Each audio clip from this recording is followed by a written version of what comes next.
All right, everyone, we're going to give it just a few seconds to let people come on and join us, and we'll get started with the presentation in just a bit.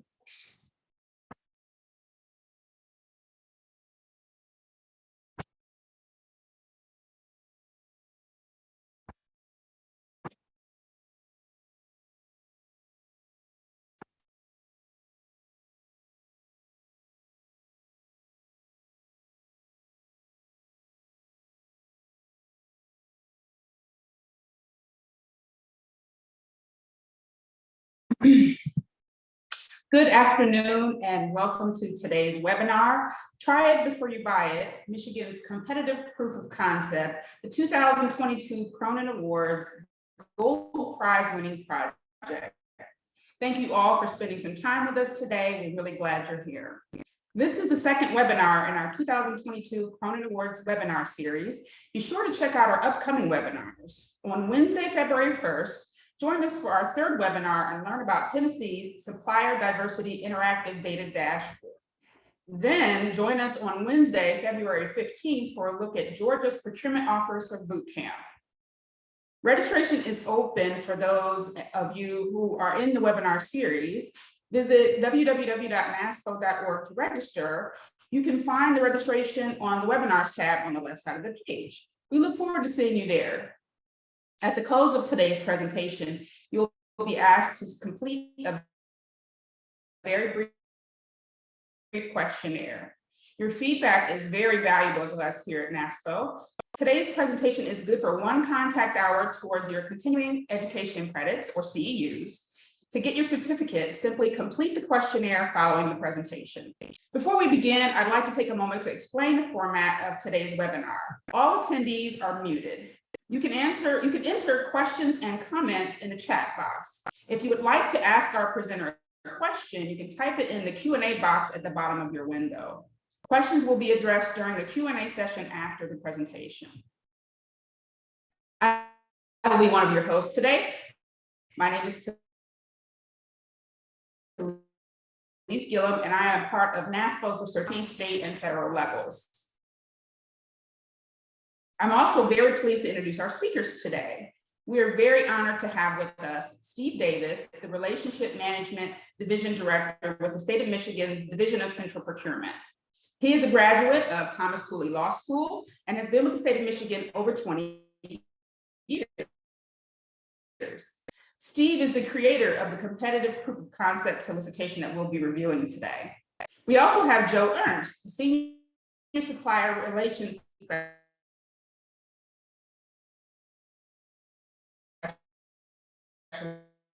with the Division of Central Procurement. He is also Michigan. Very grateful to have both of you. Thank you for having us.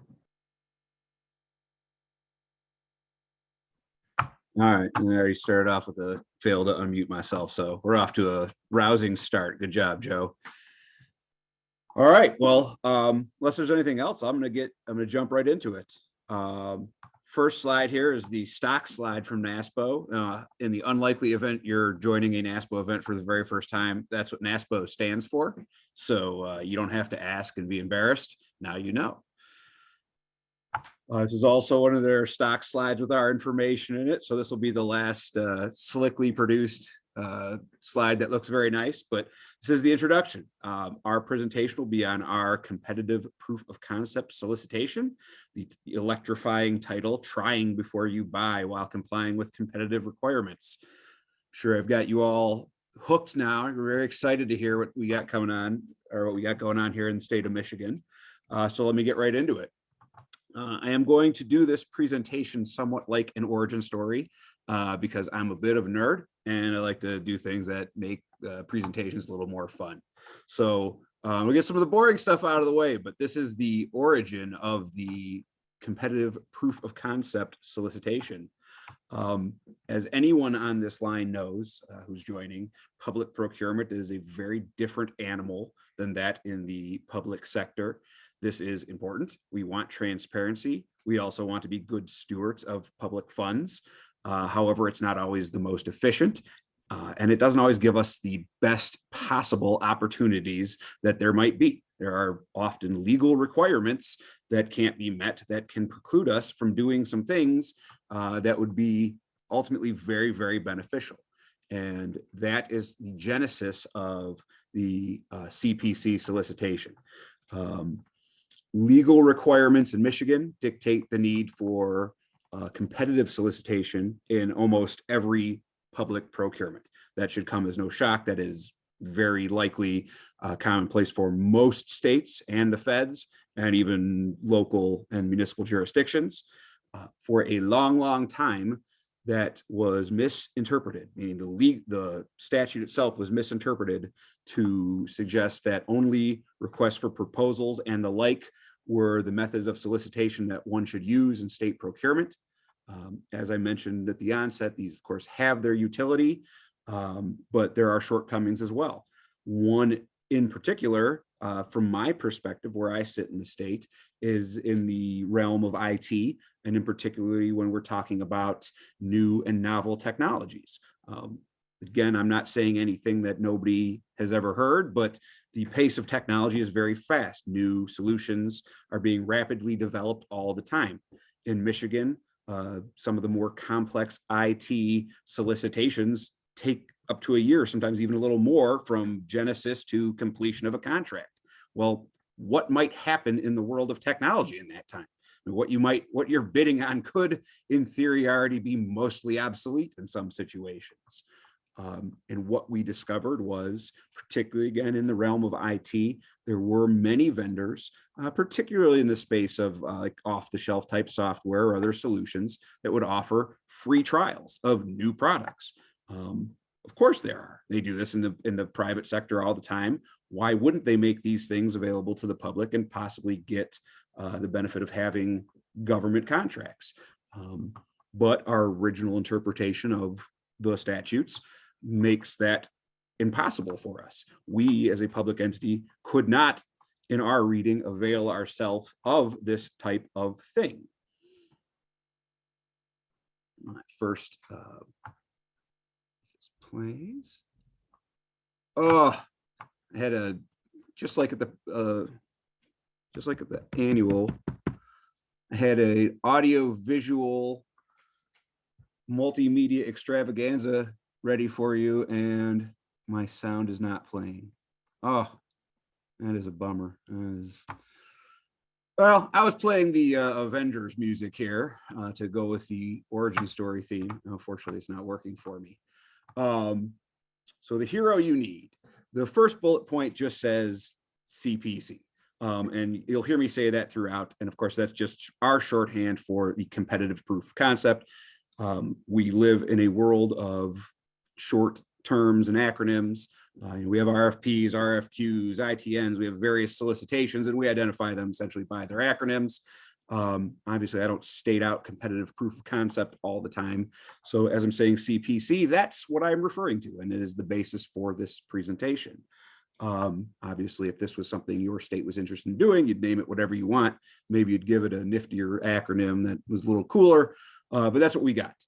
It is, in fact, a formal competitive solicitation process. And by that, I mean it is sent out, not necessarily for bid, but in practice, sent out for bid in the same way and manner we do any other solicitations.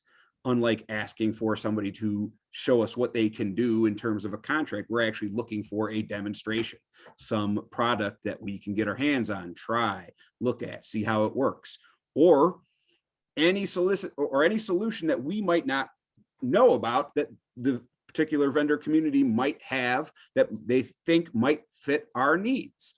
And what we do in these situations is we have a short evaluation period, usually a month or two, a pilot program, if you will, where we'll try the product and get end users and stakeholders to use the product. And if in fact we find value, we can then enter a contract with them. If not, we don't have to. And that's made very, very clear at the onset. There is no guarantee of a contract.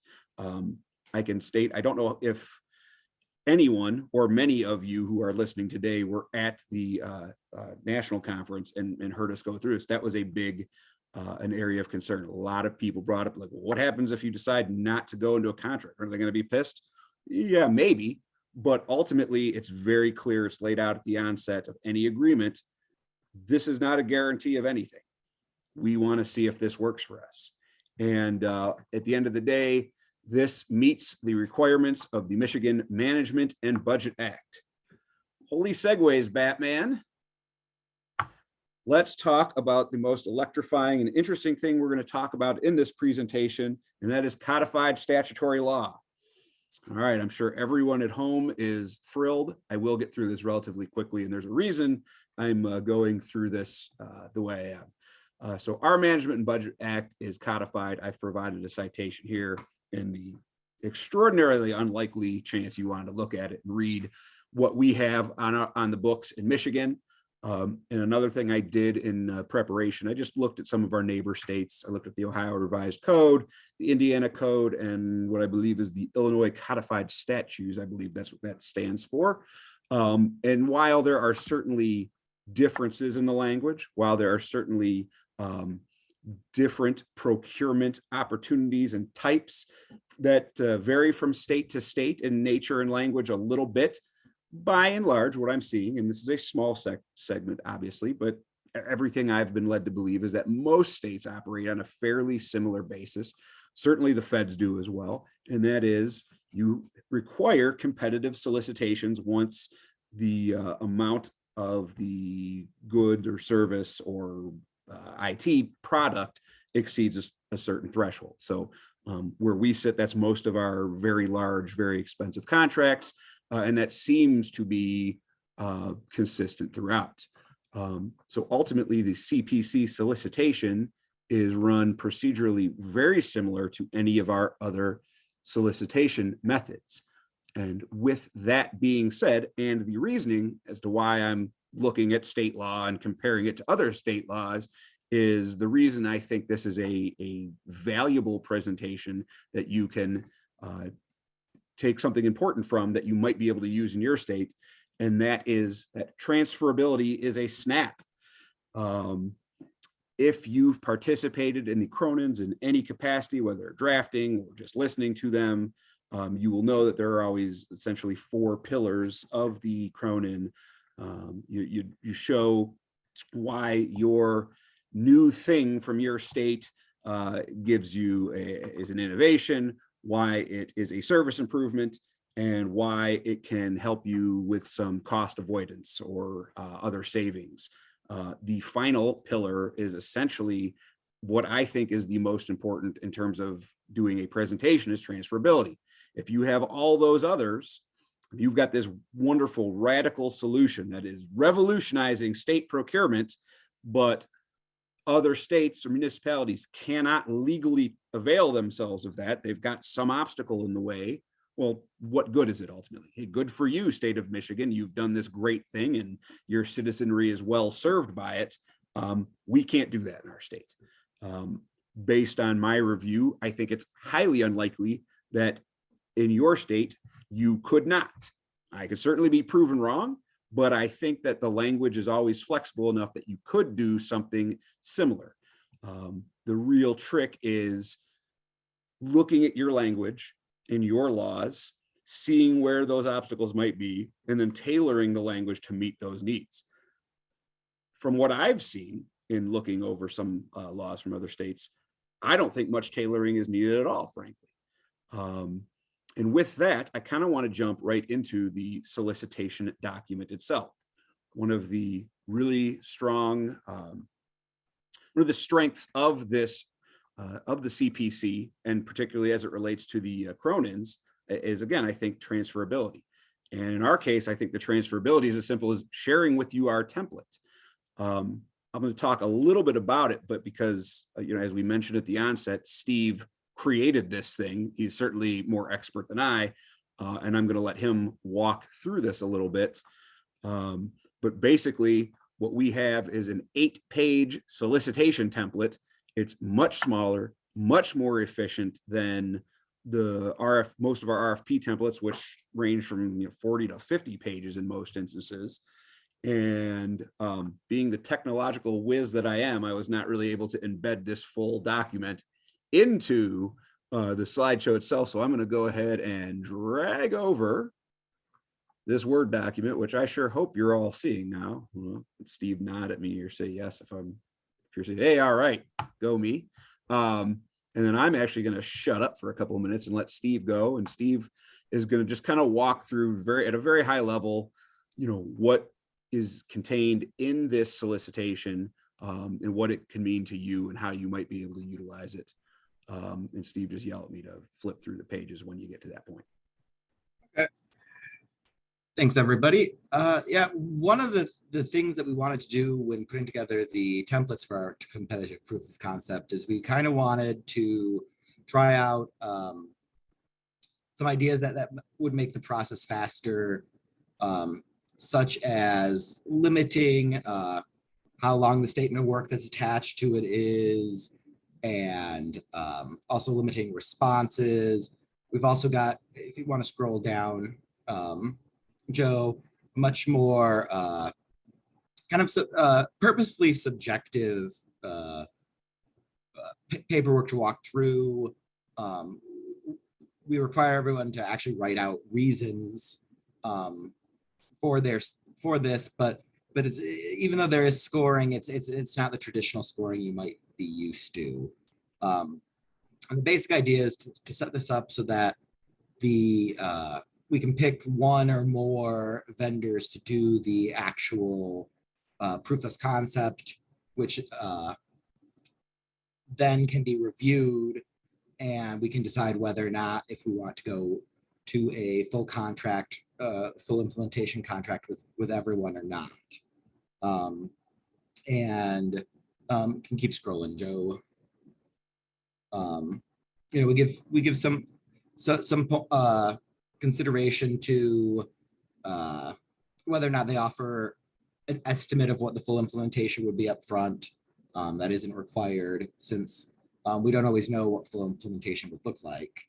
And you can keep scrolling through, Joe. I think that's maybe so that's pretty much what I wanted to talk through on this document.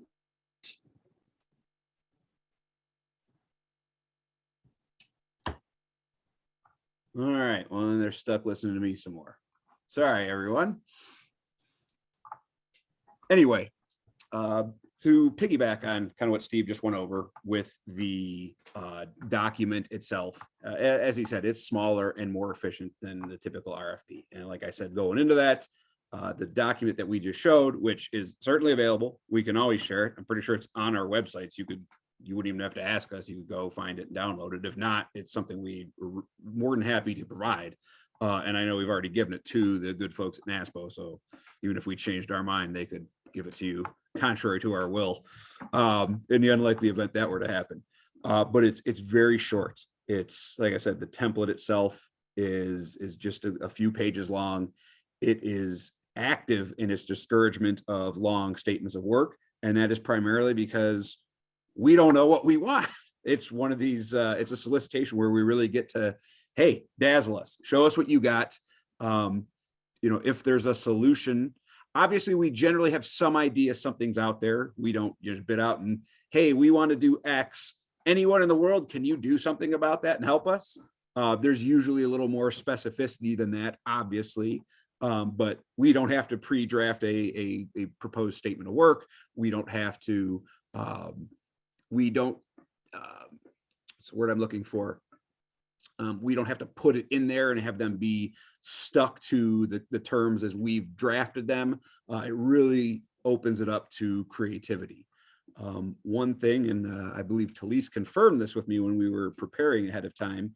I know the state of Michigan, if a vendor helps in the preparation of a solicitation document, they are immediately disqualified. And Talise mentioned to me she believed that to be the case in most, if not all states. So while that was actually very helpful, let's get experts in to help us define what we want. We can't do it. In this case, they're not proposing they're not helping us prepare. They're just saying what they have.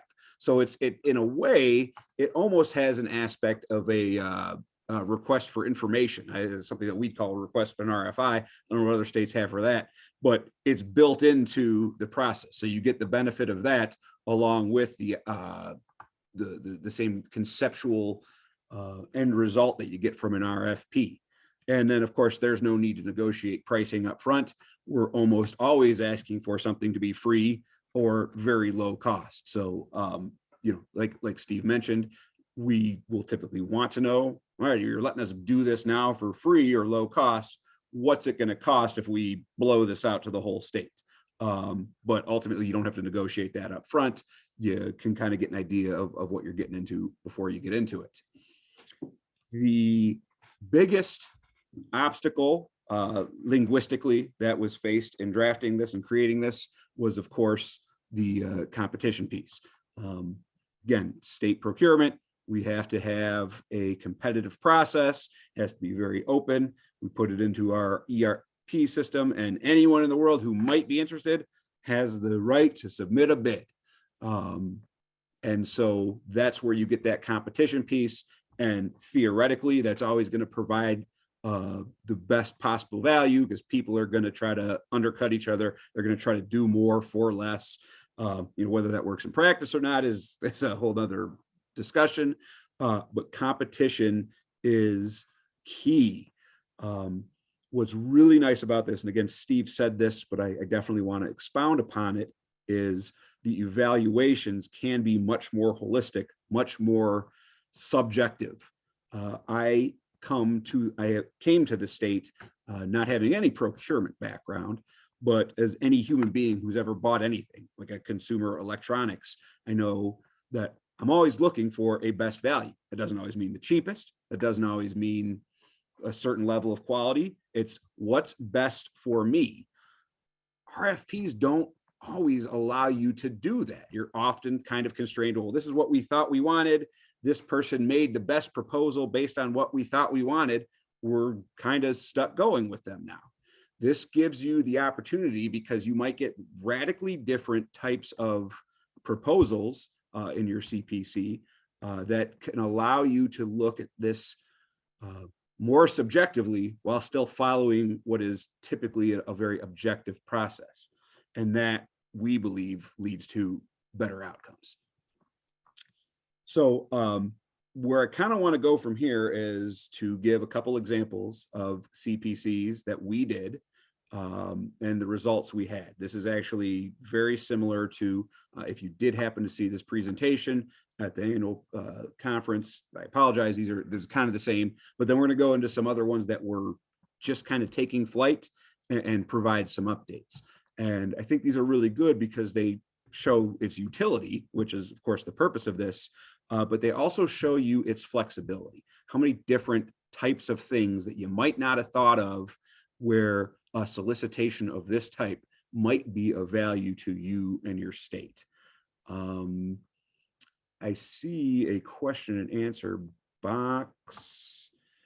And so if it's all right, I don't know if, sorry, I forget the process. Should I just go ahead and, I can see the question. Should I just go ahead and read it, or do you guys want to jump in now?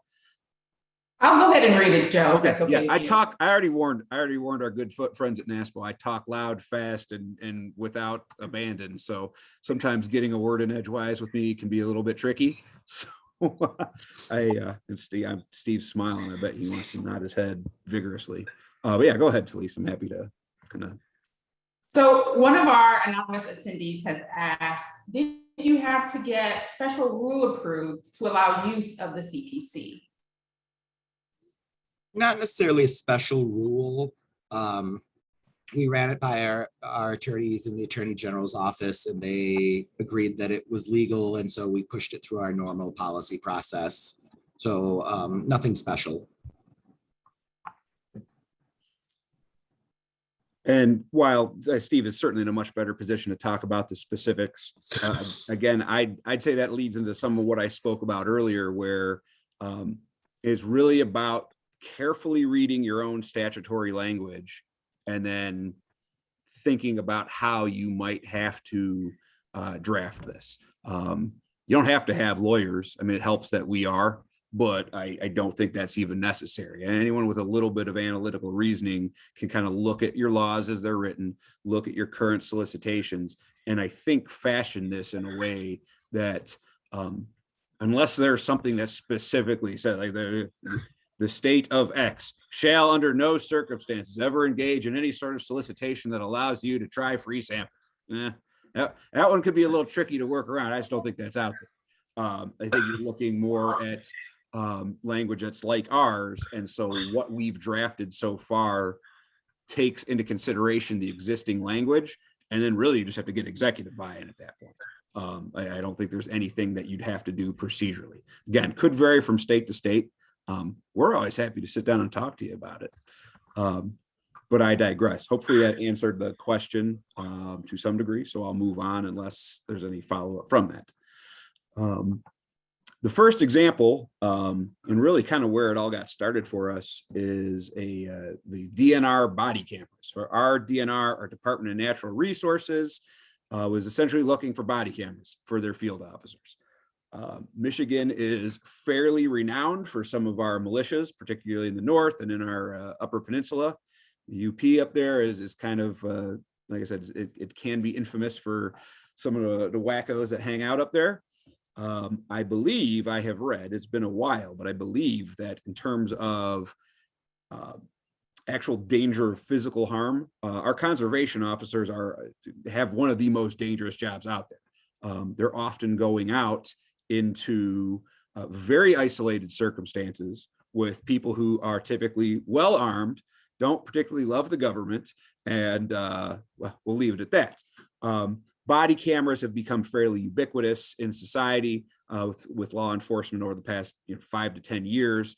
So it just makes sense, right? We want to have our DNR officers, we want to have them have body cameras for their own protection and for the protections of the citizens. It's a win-win-win. Nobody loses in that scenario. Obviously, if you want body cameras, they're physical, tangible objects. There's a commodity. There's some IT component because it's storing that, because that becomes evidence in court cases. There's filing systems that, and we're going to talk about that a little bit, but you might have organization systems that are keeping that evidence somewhere. So it's a pretty big, it doesn't sound like much, but getting those body cameras is a pretty big lift. And so what we found was somebody had actually offered a very novel solution to us, and that was a system that did not require body cameras. It would take the officer's existing cell phones. They already had state issued phones.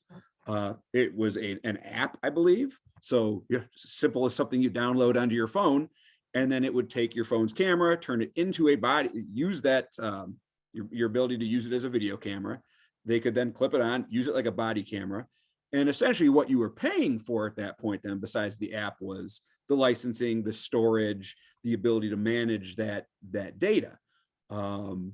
DNR didn't know how many body cameras they needed. How much storage does that equal? I don't think anyone going into a solicitation for such a thing says, oh yeah, I know that if we have X number of conservation officers, we're probably going to need Y number of teraflops of storage to capture all their body camera data and then keep it for a certain amount of time.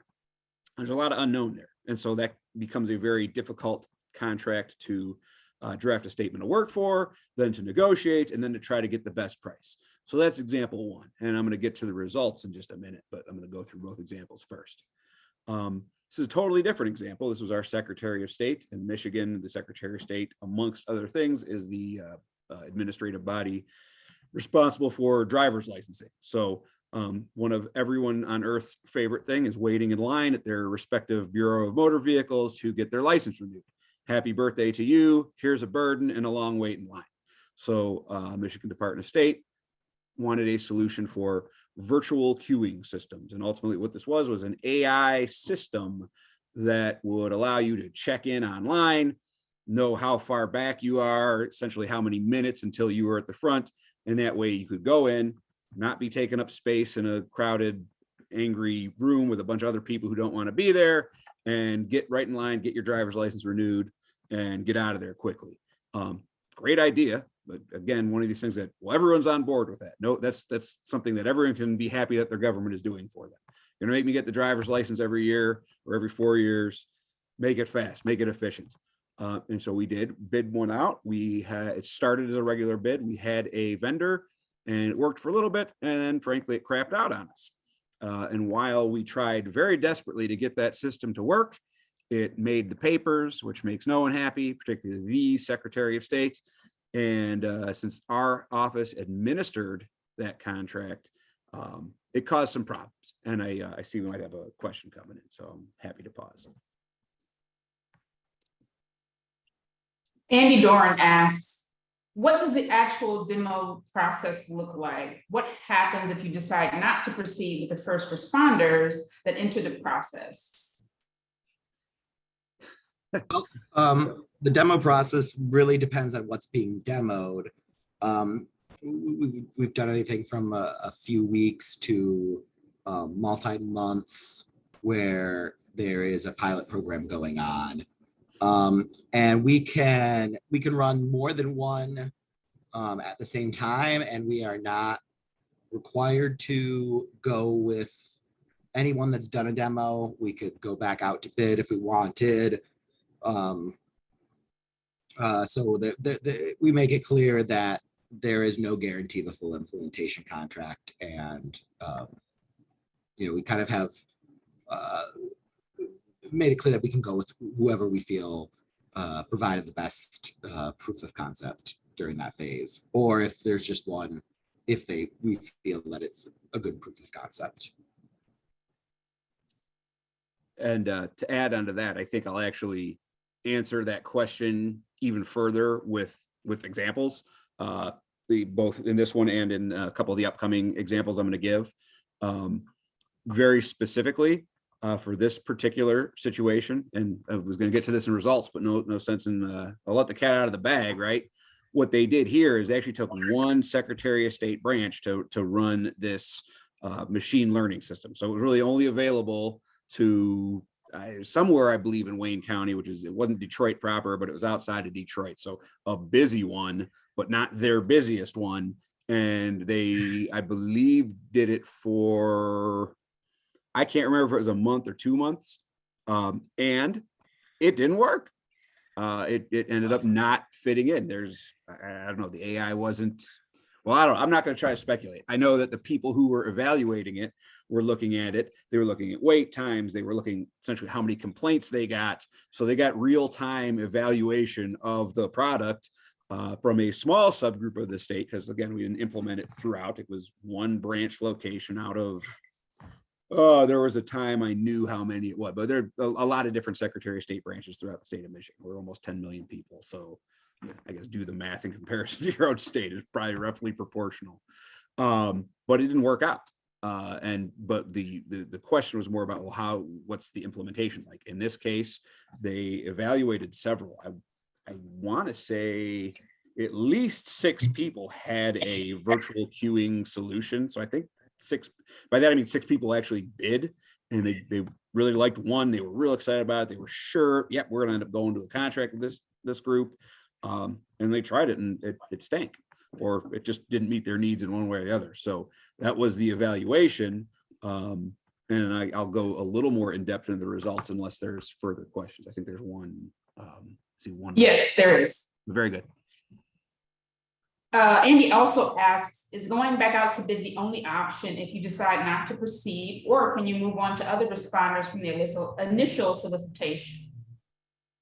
We could move on to other responders if there were other responders, if we so chose. That would also be an option. Yep, and that's in the solicitation again, right? One of the things I see, and I both me and Steve, we work in our procurement office, but we're not in the sourcing side. Our office is differentiated a little bit that way. So I do a lot of different just review and kind of give my opinion on things. And one of the things I'm very big on about this is you basically really tell any prospective bidders, you really do a good job of setting expectations in the onset, right? Like, you might do this, you're going to spend time, you're going to give us a product for free or cheap. You might get no product. We might not pick you. We might try yours, not like it, try someone else's, like theirs more, and then end up having it being in a contract with them. But it's all spelled out front. Again, that's that public procurement. There's transparency. It goes through our system. There's the checks and balances of our typical how we put something through our ERP system. So there's records and records and records of everything we do. And so the short answer, and that's why Steve is much more efficient than me, and he said, yes, of course we can. That's probably the more satisfactory answer, because it's short, sweet, and efficient. But ultimately, if it doesn't work out, we can go back out. Hopefully that answered the question. If not, you certainly feel free to ask for more clarification. But with that, I'm actually going to go on to the results. I'm going to start with the DNR. Here's one that I found to be wildly successful. Everything about it, for me, as somebody who had very little to do with the process, who just sees how it worked and here are the results. I think this is great. I think this is something that I wish government were doing more often as a taxpayer. The full solicitation, and this was, even though it has a lot of, actually I take that back. I think it started less in IT and more in commodities, because they were actually looking for body cameras. Because of this solution is almost exclusively IT, ended up being an IT solicitation. And that first bullet point says a lot to me right off the bat. Did the full solicitation and then contract execution in 73 days. Now, I'm going to qualify that there is a year gap, and we'll talk about that in a minute. So there's also a year where we tried the product, and that's a good thing. But ultimately, the time for solicitation and contract execution is 73 days, which is, I don't know how fast your states are doing IT solicitation and contract executions. That's very fast for us. That's way better. That's better than our SLAs and better than what we do most of the time. We did end up executing a full 5-year implementation contract for it. As I mentioned before, we got that first year completely free. What I love about it is it right-sized the contract. You heard me mention when I was talking about it that you get storage, right? The part of what they were selling is storage, and part of what they and part of how they package it is in tiers. If you need this much storage, it's this. If you need this much storage, it's a little more, and so on and so forth. How do you know what that's going to look like? This allowed us to right size it. And I see another question, so I'm happy to pause. We have another anonymous question. Do you require confidentiality terms with the vendor on the front end? For example, an NDA or BAA or other type of data protection terms? And do vendors ever object to that because POC is free and then they would refuse to sign or negotiate the confidentiality terms? Oh boy, that's a very thorough, or there's a thorough answer to that question that probably would take up more time than we have. I want to take a quick stab at it, Steve, because I think I can give a quick and dirty answer, and it's something we can always talk to you more about later. All of our standard solicitation templates now have,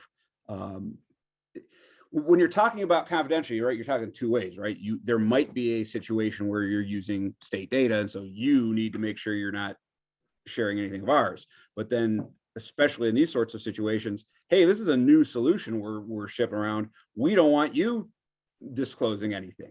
So there can be, in fact, there are often, well, I don't say often because we haven't actually done that many of them, but you could certainly do even mutual covenants where there's NDAs going both ways.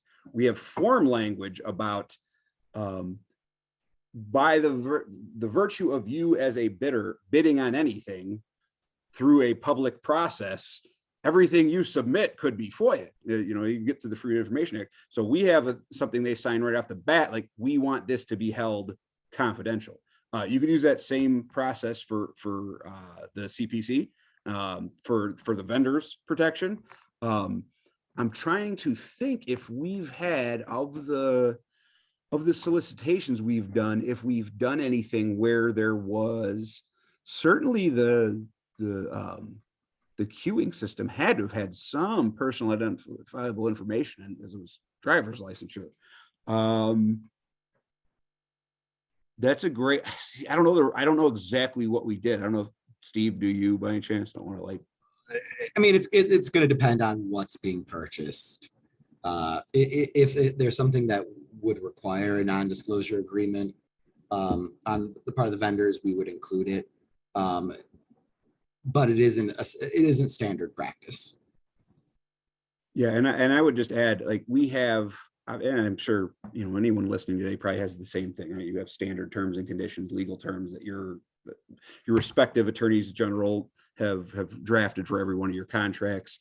And obviously a big one for us is data privacy, data protection, data security. And like I said, I guess where the rubber meets the road, I'm thinking about the ones we've done, and the only thing I can think of where there would even have been that circumstances yet is the driver's license one. But even then, the more I think about it, forgive me, this is developing thought based on the question, I don't know that they even had access to that, because it was really just, hey, put me in line. So it was a name. I don't think they had to, I don't know that they had to give their birth date, or certainly not their social security number. I guess the most unsatisfactory answer I could provide is we got legal terms for all of it in a regular solicitation, and there's nothing wrong with implementing that in a competitive proof of concept, because at the end of the day, all it is a templated boilerplate solicitation that we use, and we can add other boilerplate language to it to help us meet our needs. So yeah, I don't know that that's the most satisfactory answer, but that's, I guess, best one I can give you. The last thing I was talking about with the DNR body cameras, it says saved a modest but appreciable $2,500. And I'm almost positive that's 100% related to picking the right level of data storage that we need. So, you know, on the grand scheme of state budget, that's not huge.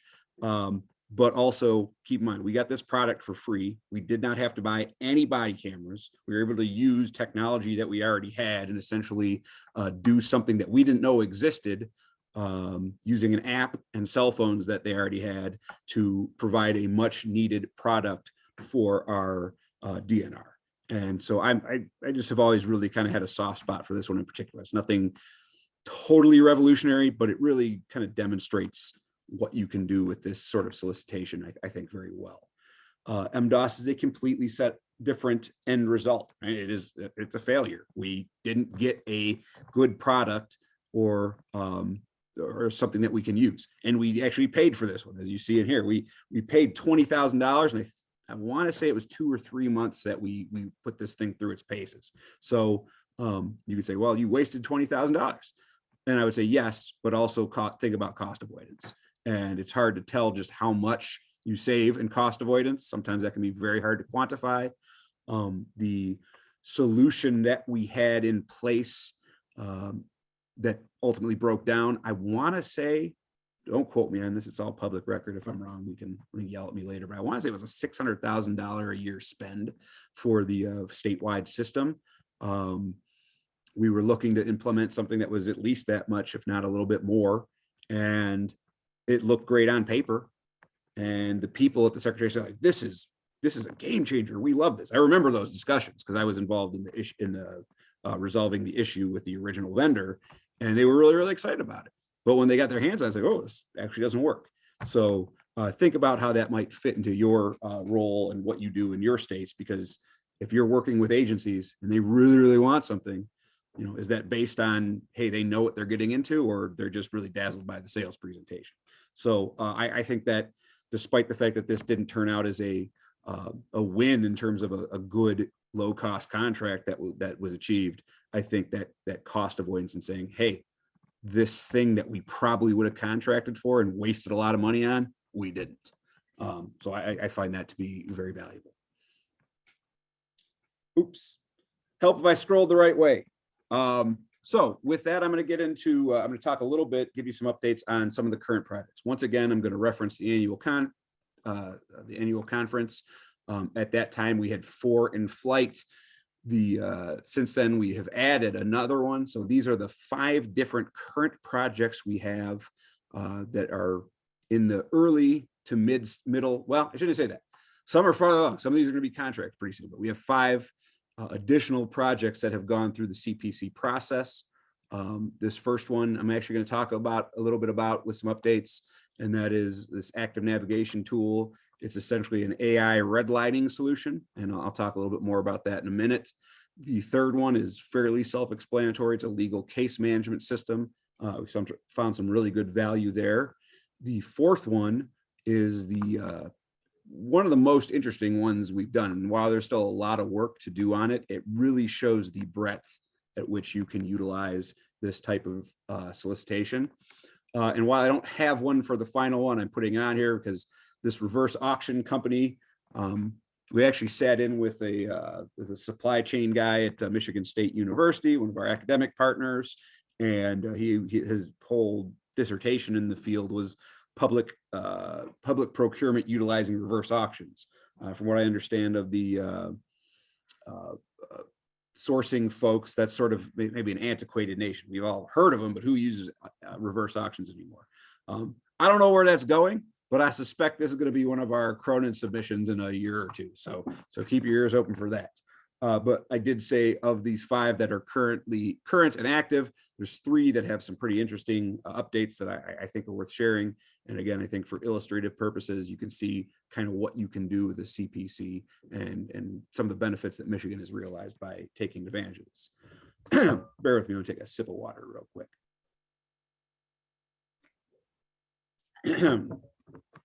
So the active navigation system that I mentioned is ultimately what it is it's an AI data analysis tool, and it's near and dear to my heart because it's for our office here in central procurement. What it does is looks at when our buyers are in negotiations and actually trying to finalize contracts with the vendors, and the vendors send back redlined versions to whatever degree they have redlined certain terms. We always have to kick that up to our AG to review. Our AG is swamped. Sometimes their ability to look that over and provide an opinion on why it should be okay or shouldn't be okay, or why we should resist. It could take weeks to months of extra time in negotiating contracts while we're waiting, depending on the weight and the nature of the red lines that are there. What this is going to be is an AI tool that looks at it, says, hey, they scratched out your indemnification clause. Surprisingly, many companies, when we're in the negotiation process, try to axe our indemnification clauses and then try to put their own in that wildly benefit them. And our AGs don't like that at all. And where I sit in our office, I don't like that at all either. No, we don't do that. In fact, the state of Michigan, it's contrary to what's in the state of Michigan's constitution. So we don't indemnify anybody. And if you want the state to do business with you, you got to deal with it. That's non-negotiable. Now, obviously, that's a stock term. We know where to look. We can see if they've redlined it pretty quick and pretty easy. We can say, no, that's not going to work. But ultimately, what this does is it's a machine learning tool that goes in there and says, okay, here's what they redlined, summarizes it. This should be okay. We don't need it in this kind of contract. And it is hopefully going to save us a ton of time. And of course, time is money, so money as well, in having to kick things up to our AGs for review and letting our buyers kind of do a little bit more of that negotiation with having a legal, having the legal expert be AI. So to all you lawyers out there who might be listening, good riddance. We're obsoleting you with this tool, and that means me too. So better hit the job line and see what we can do. But I'm really excited to see what it can do because it's just interesting to me. And for us, we got to utilize a tool that, and I think we only had 2 bidders on it. We tried one, liked it. We paid $10,000 to use it for a month, and they liked it. They liked the terms. They liked the price. They liked the functionality. And I know that we are going to be executing a contract sometime very soon, having utilized the process. And again, I don't know that we were necessarily even looking for a redline tool. I think it was something that somebody had offered to us. And hey, now let's put it out to CPC and we can see if we can do something for it.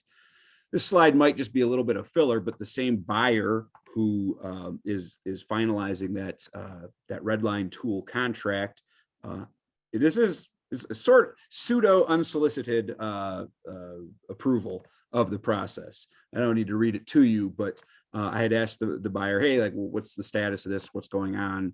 Any thoughts about how things are going? And, without saying, tell me good things so I can present this at Cronin and really dazzle the audience. He had this really nice, short, efficient quote, but just, I think spells out very well one of the very tangible values of this type of solicitation that you can utilize in your own office. And that's the stakeholders, the people who are going to be using the product, actually can get their hands on something, try it, see if they like it, see if it fits. And it also helps move the process a lot faster. And it lets you see a product that you might not have had even knowledge it existed in some cases. I was I don't want to say taken aback, but I was actually pretty glad to see this, because again, I didn't say, hey, just put a bow on this and make it look good. I see we have a question, so stop, pause. Pamela Nielsen asks that she would be interested in seeing your activation, navigation, and advanced analysis. And I believe that's something that we can provide if you have copies that are available at the end or after the webinar, at the conclusion. Well, that sounds like what we're actually contracting for. I don't suspect there's any issue sharing that. I mean, I have to double check. Because I don't even know who, well, I shouldn't say, I know who the vendor is. I haven't gotten a chance to test it. I'm not a buyer, so I haven't gotten to look at it. But I can ask around, and let me actually write that down so I don't forget, because otherwise I might. And I'm not sure the best way to do it, like demoing a product. Yeah, do I have a phone? Do we have a phone call? Somebody's like, hey, here's us using it. I guess I can give you the information of the vendor, the name of the tool, maybe even some feedback on what that is. At the end of this, we're gonna share our email address. You're certainly free to reach out to us directly. Maybe give me some more pointed. I understand the comment and I'm happy to help, but it's sort of like, hey, we'd like to see this. I don't know how to show it to you, especially when I don't myself use it. And I don't think we have the finalized contract for it yet. So they're talking about some of those confidentiality things. Those might be at play. I don't know. But I'm more than happy to give you every piece of information I can about the tool that we're going to contract with. And as far as I know, I mean, we're definitely going to execute a contract. We're on the precipice. It's close. We just haven't, the ink isn't dry yet on it. That hopefully that makes sense. If not, again, something I'm always willing to talk offline with anybody who might be interested about that. But I'm going to make sure I get notes on active nav. I wrote myself a note, so as long as I don't lose that piece of paper, we should be golden. Second of three updates that I kind of wanted to provide some information on is the legal case management system. And this one's nothing maybe as revolutionary about it. If you've ever dealt with a lawyer in any capacity or a law firm, right? They have some sort of case management system. That's just, you have to. There's too much information, too many files to keep track of. This one really hit home for me here in Michigan. The State Bar of Michigan actually has what we call the Practice Management Resource Center. And I actually was on that section of the bar that operated that. And when I went out into private practice on my own, I actually went in, did some hands-on stuff and found the case management software that I liked the best. And I could tell you right now, I was looking to go as cheap as humanly possible, but I found one that I liked a little more or a lot more for a little more and was willing to go and pay for that. And essentially that's what you're doing here. Now you have to go through, again, the rigors of public procurement, but that's what happened in this particular project. The estimated value of this case management system was $550,000. It was for not the Attorney General's office, but the DHHS legal, which in the state of Michigan, the Department of Health and Human Services is by far our largest agency. I want to say they got over 7,000 employees. So they're almost twice as big as anyone else in the state. And they have a huge legal department for obvious reasons. This particular CPC received 7 different bidders. I believe it's all mostly commercial off the shelf. I'll double check that before I say with 100%, but that would make sense. That's my understanding of legal case management system. There's really not any reason to do anything custom. But as I mentioned, and it's just my doing that in the past, hands-on is critical. We got to use the product of the one we selected, at least for the initial trial, for 2 months. I believe most of DHHS legal had access to that. Paid $1,000 essentially to give it a test drive. And I know the contract itself is the final negotiations are ongoing. We're going to pay $420,000. So the value of that contract, when I say value, I mean what we're actually going to have to expend maximum is over the life of it is actually going to be about $130,000 less. The total time this project took from the initiation of the CPC until right now, I think we're sitting on less than 10 months. If we get this contract completed in the next 2 months, we're on track for what it normally takes for a complex CPC and for a complex IT solicitation, non-CPC. Excuse my misspeaking there for a second. And we're going to end up with this contract that something we had to have, but we got to test out some of the main player software and see if we like it and see how user friendly it is. I wish some of the software that we used in our office had gone through something like that so that I could say, oh yeah, this is great. Or, oh my God, I'm wasting 10 hours a week on this horrible, horrible software. And if only they had gone with someone else, think of how much more productive we'd all be. So particularly for like COTS type products, I think the CPC is fantastic because how important is it that the people who are actually using it like the software, like the thing they're using, can navigate it quickly and easily, that it's user friendly. How much time and money does that save over its life? I don't know that you can even principally calculate that, but the value is I think clear. And so I think this is a great one. I'm really excited about it. And I think the people who are going to end up using the product are going to be very happy because it's the one they wanted. And sometimes that doesn't always happen in an RFP. The final project that I wanted to update, and we got a lot of questions about this because it was very much in its infancy, and it still is to some degree. But at the time of the annual meeting, this was brand new to me. But it's really interesting because it is a mix of commodities and services and IT. And ultimately what it is a CPC for, when I say a uniform vending system, I realized after the fact that sounds bad. It's like they're vending machines that give out MDOC uniforms. No, it's just regular vending. It's food. That's what we're talking about. Snacks, food, drinks, stuff like that. But we want to have one player in the entire state Department of Corrections. Besides simply just providing vending machines, we want them to have the same products in all the vending machines, including certain, not just candy bars and Funyuns, but some good for you stuff, because there's 3 main users that I have been advised we have, right? We have the inmate population. They are only allowed to use the cashless system. And so they have to have an IT system set up that allows them to have whatever money they have in their commissary account can be used towards the vending services. We also have vending machines in visiting areas, again, cashless, but not tied to, but you can use your credit card, you can use your debit card, you can use Apple Pay, but you can't use cash, but you're not an inmate. You are free to leave with the stuff there, but your non-cash payment is of a different type. And then they have them for the guards who can do either have accounts, have cashless payment, or can use cash. And so 3 different user groups using the same machines, and then having all of the monetary transaction data saved to one central location for whatever reasons we might need that for.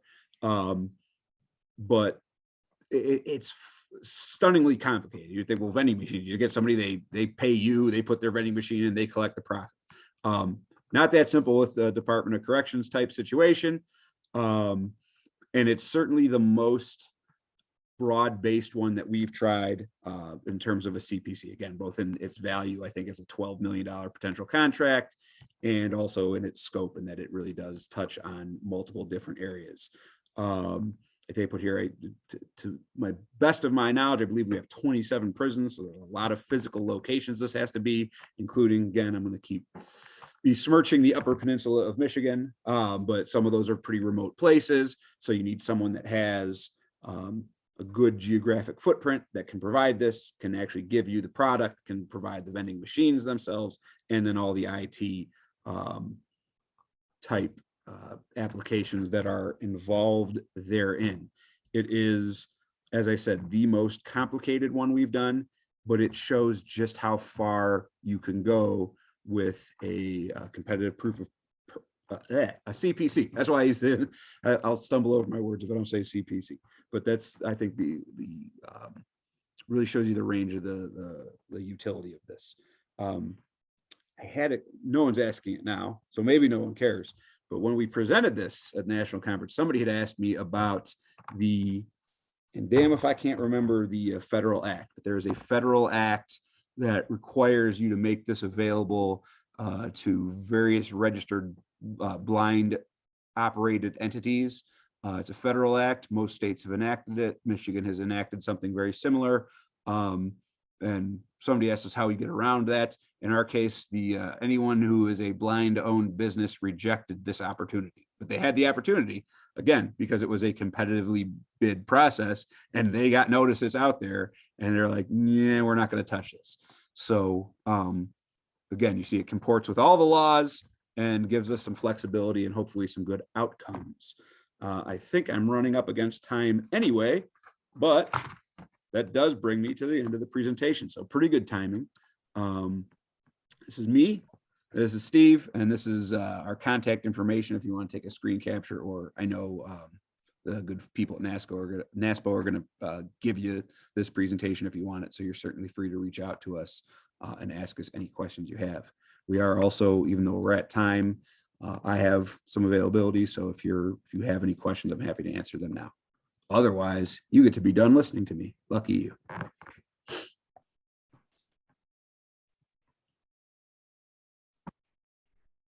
All right, thank you so much, Joe. That concludes today's presentation. I want to thank our presenters, Steve Davis and Joe Ernst, for the valuable information they shared today and for working with us here at NASPO to bring it to you.